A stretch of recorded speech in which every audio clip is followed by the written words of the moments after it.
Hey guys, and welcome to my March review or March wrap-up video. So this video is basically going to be talking about all the different books that I read in March. I read 8 books in March, if you haven't watched my 2 previous videos on Better Than the Movies and then Powerless and The Wicked King, I will be talking about them in this video, but if you'd like a bit more of an in-depth talk, and getting to see some of my reactions to some parts, I'd go watch those. So yeah, also, I do have my reading journal here with all my thoughts, so I will be looking down to read that on occasions throughout this video, if you're wondering what I'm doing when I'm looking down. So let's get started. So I started this month off, I kid you not, with a 5-star book. Always good to hear and good to have. So I read Renegades by Marissa Meyer. This is the first book in a trilogy. It is sci-fi, superheroes, dystopian, and it's 552 pages. It also is really floppy. It's a big book. It's a thick book. And yeah, like I said, it's a 5-star book. It's so good. It's a dual POV, so you follow the 2 main characters, Nova and Adrian, as they try and... How do I explain this in a way that's not spoiling things? Okay, I'll explain each character. So Nova is an anarchist, so she's a villain in this world, while Adrian is a renegade, hence the name. He's a superhero in this world. Now, both of them have secret identities that the other person doesn't know about. Really interesting. So they are interacting not knowing who the secret... And they both are trying to figure out the secret identity of the other, but they don't know that they're talking to the... You get what I mean? Like, Adrian is looking for Nova's villain persona, while she is looking for his... I wouldn't say hero persona, because he has like 2 hero personas, but the one that she doesn't know about. She knows about one, she doesn't know about this other one. So what? It's really interesting. I loved, it's dual POV, so at the beginning of, I want to say the beginning of every chapter, but it doesn't tell you whose POV it is, you kind of just figure it out. But yeah, it is dual POV. I love dual POV, and there's a hint of a romance, if that's not obvious. I do have some quotes here that I'd like to read. They're completely out of context, so they don't make a whole lot of sense. Well, 2, I guess, can make sense out of context, but 1 does not make sense out of context, but it was so funny when I read it, so I have to read it for you guys. So one is, "One cannot be brave who has no fear." And that's actually a very key phrase in the book that comes back often. And then "My Little Nightmare," which is a nickname for Nova by someone, which you find that out in the book. I will not tell you who gives her that nickname. And then, this is the one that doesn't make sense without any context. You're a smoke-controlling zombie. This is supposed to be in a question form. It does not make sense outside of context of the book, but it's so funny in context. I did really like reading this. It's kind of outside of my comfort zone because I don't normally read sci-fi or superhero for that matter, but I loved it. Again, 5-star read. So, I cannot wait to read the second book. And yeah, I would definitely recommend this. I'd recommend it for like, I'm trying to remember. It's been a minute since I've read it. I was about to say, I think it's like, I don't think there was anything in here that was like, there was like no language, there was nothing really inappropriate, so I'd recommend this to really anybody. Again, do your own research because it has been a minute, but yeah, I would have written something down if there was stuff. So yeah, it was great. 100% recommend this book, especially if you want to try and get into sci-fi but you don't want to go like into sci-fi and get overwhelmed. Renegades is a good start. And then, after Renegades, I read the first book in the Cruel Prince trilogy, The Cruel Prince. This is by Holly Black. It is, or the first book in the Folk of the Air series, I guess is what it's called. And I give this book 4 stars. Yeah, a lot of people don't like this one as much as they like the other 2, which I've read the second one now. That was The Wicked King, which I'll talk about later in this video. I kind of agree with it. This one was it's also thicker. I think it's 370 pages. It's YA fantasy, if that helps you out. I keep forgetting to do that. But yeah, this is longer than the other one. It's 370 pages than the second one. And I did like it. The ending caught me off guard. The thing about these books, and I'll say this about the second one too, the plot twists at the end are insane. Another thing to note is that this book is split into two books, like two parts pretty much, where like the first 60 to 70% of the book is one thing, and then the latter half of that, like the 40 to 30% left, is book two. I'm one what am I trying to say? I'm losing my train of thought. I'm one of those people who believes that the ending will redeem a book. If like I'm reading a book and I'm not enjoying it, I always hold out hope that the ending will redeem it. So I don't DNF books lightly. If I DNF a book, it means I just couldn't. I couldn't put up with it anymore, or it just wasn't for me. So this one, I wasn't thinking about DNF in this one. I actually enjoyed this one throughout. But this is like one of those books where I'm going to tell you, if you're not enjoying it in the beginning or middle, hold out for the ending. The ending will shock you in these books. It will throw you for a loop. This one blew my mind. Okay? And books don't do that very often. Sometimes I can tell when something's going to happen. This one threw me for a loop. I also love, so at the beginning of each chapter, there's like these beautiful designs. So I like the illustrations in there. I really enjoyed how I didn't know the entire plan. Like, I didn't know what Jude being the main character of this, her plan was during this. I probably should give you a summary of the plot. I feel like I'm talking about it and you would know what I'm talking about. So Jude is a mortal who was taken to the world of Elfheim, I don't know if I'm pronouncing that correctly, and she's basically having to learn how to survive here. I mean, she's lived here since she was a kid. She was taken as a child, and now she's a teenager. And she's basically having to learn how to survive in a place that mortals aren't. They're like looked down upon. They are looked down upon. So you kind of follow her journey and her interactions with other people in this world and her twin sister and all that stuff. So it's actually really interesting. And you want to know something I found out? The prologues, I'm telling you, I won't spoil the prologues, but the prologues of these two are a lot. Like, they kind of just chuck you into the deep end there. This one was, I opened it up and I'm like, okay, we're just going right into it. Same with this one. I was like, oh, jeez. Back to back, really intense prologues. But yeah, I would definitely recommend this book. There is some language in it, so I would probably I'd recommend this one like 14 and up. The only thing I would say is just some language. I did love I think I have it written down here. I loved the latter half of this book more, again, because that's when the story really started to pick up. But I would definitely recommend this one. Again, it was like 4 stars. So the next book I read was an ebook, so that the photo of it will be somewhere, and it was Rival Darling by Alexandra Moody. Again, I'm going to be looking down at this for a bit. I gave this book 3 stars. I did enjoy it. It is a book at the beginning of a series. The second book's coming out this year. It's a YA romance, and it's 374 pages. I read this, obviously, as an ebook, so I don't have a physical copy. It's a clean hockey romance. Clean hockey romance, people. I never thought I'd hear the day that would exist. But it does, and it was good. I did give it 3 stars because there were parts of it that I was like, and I'm telling you this right now, I have this like highlighted and underlined in my notes. I hate third act conflicts. I'm pretty sure I said this about Better Than the Movies too. I hate third act conflicts. I feel as if they're not necessary because it's like almost like 20 pages in, like you have 20 pages left in the book. And they throw this just for one little ounce of drama. This is what made this book, I was like, why? Everything was perfect. It was fine, and then you have this dumb miscommunication. It's always miscommunication too. I think that's the third act conflict I hate the most, is miscommunication. These guys are high schoolers, so I'll give you a bit of the plot, but without spoiling it. So basically, Violet was dating this captain of the hockey team at her school.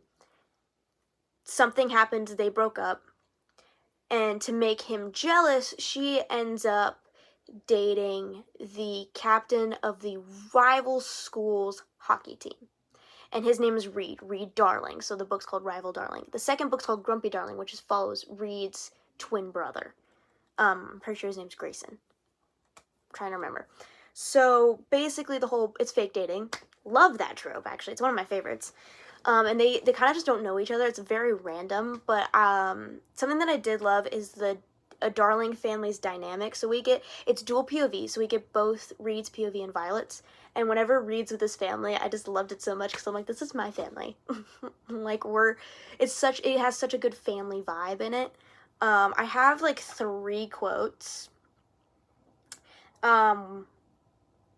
So I will read those for you because hopefully I don't think they'll spoil anything. I feel like romance quotes are really hard to spoil things. I'm just gonna say that. Only when my damsel in distress radar goes off. That was Reed. This is Violet. Oh, and I suppose that makes you Prince Charming.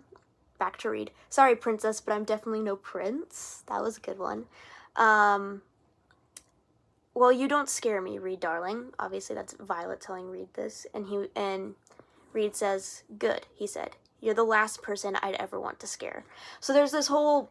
I don't really want to spoil the whole plot point, but there's a plot point about him being intimidating. So I definitely don't want to spoil that. So yeah, again, I gave this book 3 stars. I would definitely recommend it if you want to read a hockey romance and not worry about there's like no spice in it, nothing inappropriate. I feel like there's an occasional language, but other than that, great book. Really enjoyed it. Would 10 out of 10 recommend. And then I read Magnus Chase and the Gods of Asgard, The Hammer of Thor. The second book in the Magnus Chase trilogy. This is by Rick Riordan. I don't have this one written down in my journal because it's the second book in the series. I gave this 3 stars as well. It's really hard to talk about this one because I'm a huge Rick Riordan fan. If you cannot tell, I have a Percy Jackson shelf right up there. It's about, like, again, this is also a second book in a series, so it's really hard to talk about without spoiling the first one. But let's just say I don't really have a lot to say about this one, other than it's a second book in a trilogy. I wish it wasn't a trilogy. I wish it was more than 3 books. Because I feel like in the first one and in this one, I felt the same way about Kane Chronicles that's up there, is that we're getting a lot of information in such little time. You know, like, a lot of the information we're getting should have probably been spread out over a couple books. I'm glad we have these books. This one made me laugh. I do love Rick's books. I've read majority of them. This is my first time reading this too. But reason why I gave it 3 stars is just I wish we had more time with these characters. It's the same thing I felt with Kane Chronicles as well. I wish I had more time with these characters to get more attached to them. That's all I really got to say about this. Yeah, it's 3 stars. It's YA, fantasy, mythology. I feel it's connected to the Percy Jackson universe, but not like the same thing. It's about different gods. So I recommend it. I would recommend any of Rick Riordan's books. They're all really good. And then we have, I didn't grab it. Hold up. I keep forgetting this book. Legendary by Stephanie Garber, the second book in the Caraval trilogy. This I gave also 3 stars. I had 3-star books in a row. I annotated this one. Not a lot, clearly, but I annotated it. This is a YA romantasy, so it's a romance fantasy. It was 443 pages. I actually have this one written in here. 443 pages. How do I talk about this book? I didn't like the main character of this one as much as I liked the main character of Caraval, which was the first one. So this one followed Tella, who is Scarlet, the main character of the first one's sister. And she... There were so many times I was just reading this book and I'm like, girl, are you okay? Like, are you... something missing up here? Like a screw loose or something? Because there was so many things I'm like, girl, you have to be smarter than this. Like, there were so many times I'm like, it's right in front of your face. It's obvious who you're talking to. There were so many. I think one of my favorite parts about this book, though, was the romance. Obviously, the romance in here was really good between Tella and I Will Not Tell You, because that could spoil the book. I also loved that we got Jax introed into this book. So Jax is a character that appears in, or is like becomes a main character in Once Upon a Broken Heart, which is the trilogy after this one. So he's introduced in this book, and it was super interesting. So I'm like, I know that he's in this. I didn't know that he would be introduced. I thought he was introduced in the third one, but he's introduced in this one. he's a funny character. I am a little annoyed with him right now, but a lot of people like, you're annoyed with him in Caraval, but he's really cool in Once Upon a Broken Heart. So I'm like, okay, I'm holding out hope that I will like him better once I get to that series. I would recommend this. I would say that there's obviously, actually, this one didn't really have any, I cannot talk.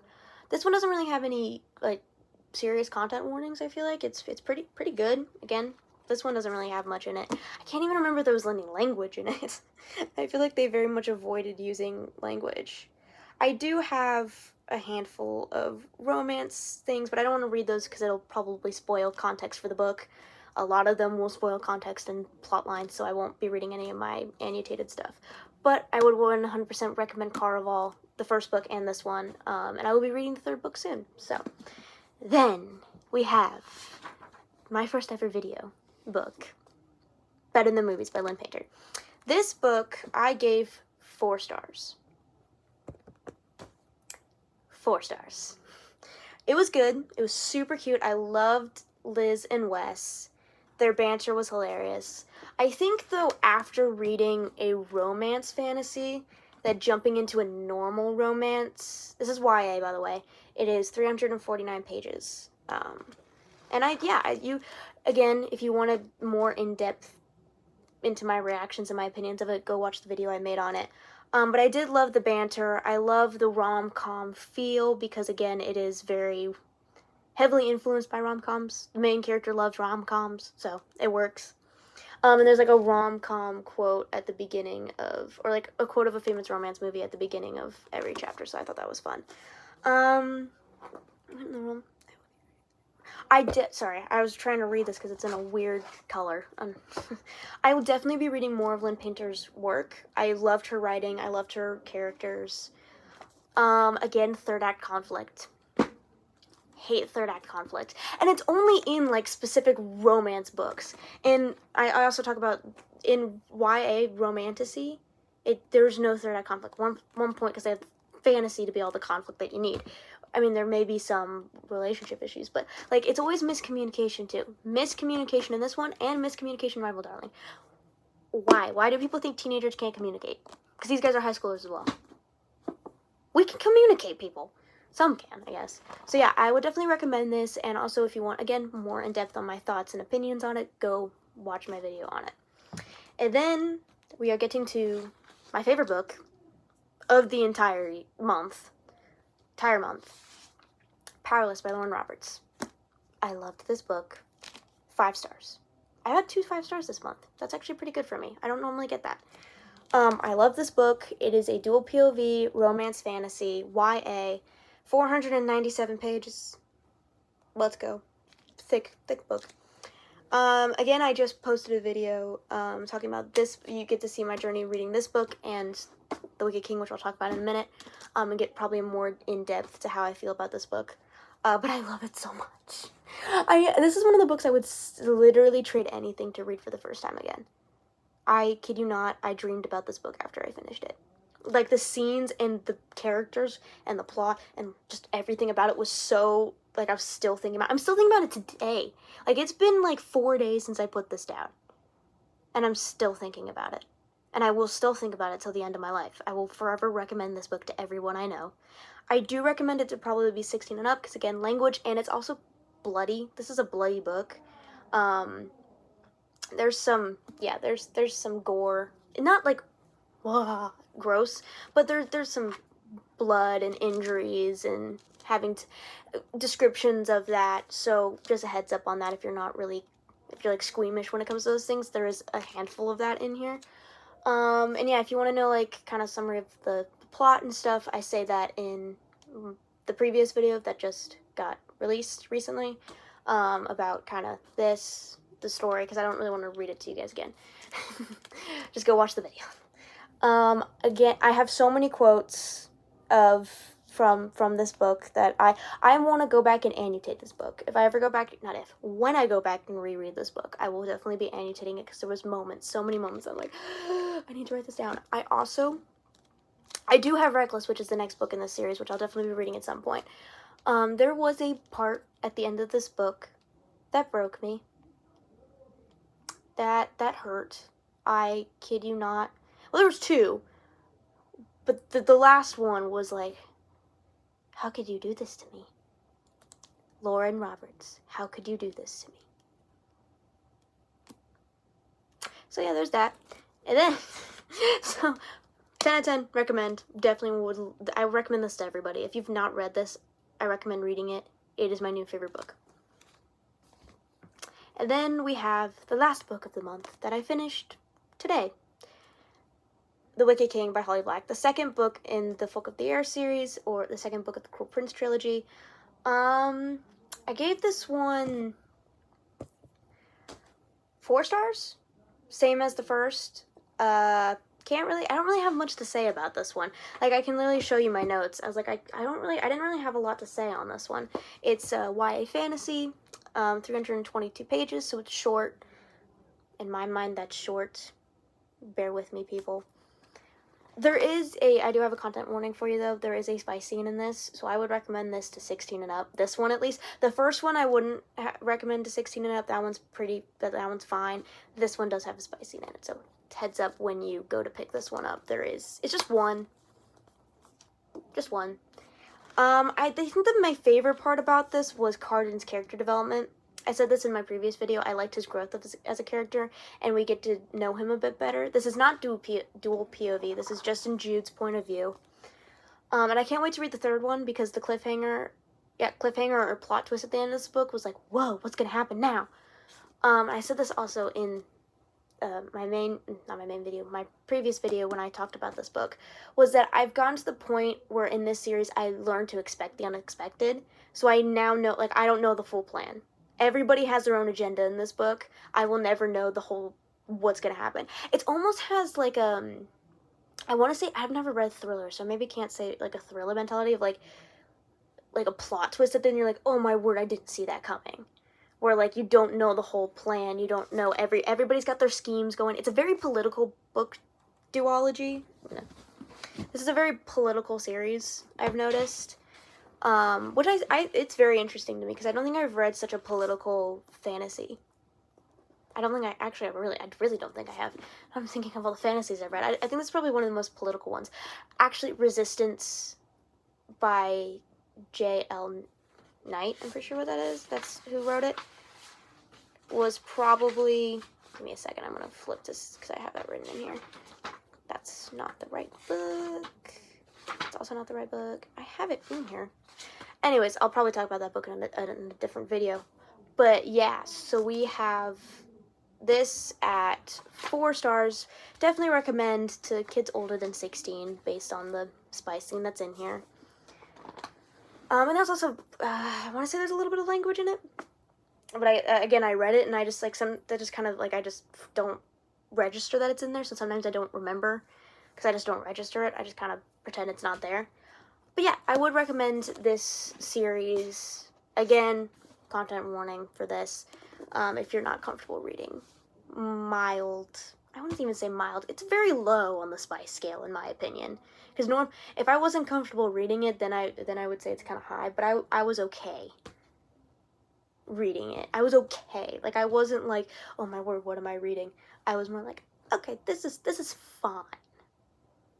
So, yeah, that was my March review, my March wrap up.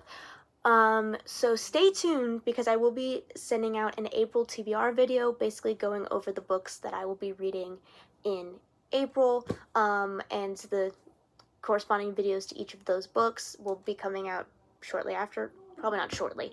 They will be coming out after.